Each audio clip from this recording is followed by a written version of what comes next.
read the statements. Again, we are having multiple statement questions. We are having 3 statements here. The scientific names ensure that each organism has only 2 names. Each organism is having only 1 name. That's what I just told you. Only 1 name. An organism is known by only 1 name which is having 2 words. Don't get confused with it.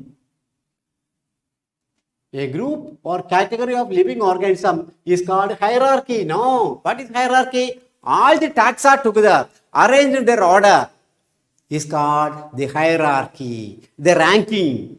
See, all taxa are ranks, but all ranks are not having the same size. Species is the smallest, kingdom is the largest. Okay. They have to be arranged in the increasing size. That is called ascending hierarchy. We are having an ascending hierarchy. It represents all ranks arranged in their correct order.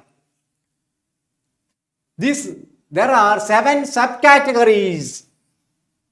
See, when Linnaeus put forward the ranks, he made only 7 ranks. They are called broad categories or obligate categories. That means any organism, living organism, should be classified in these 7 ranks. It should be having a species, it should be having a genus, it should be having a family, like that. There must be all these 7 ranks for that organism. That's why it is called obligatory, must. Okay? Or broad categories. Why? Because they are all very large categories. But taxonomist after Linnaeus has made a number of subcategories by prefixing super and sub. For example, a class is divided into a number of subclasses. Phylum, chordata, divided into 3 subphyla, sub, below. And you are having classes put together under a superclass species, superclass tetrapoda.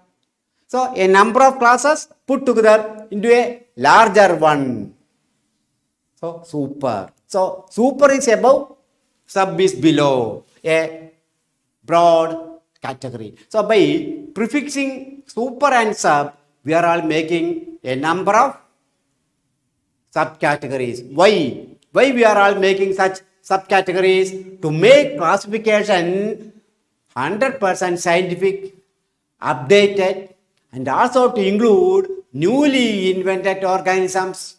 So, we have to make the classification more scientific, more accurate, and also should be capable of accommodating newly discovered organisms. That is why we are all having subcategories.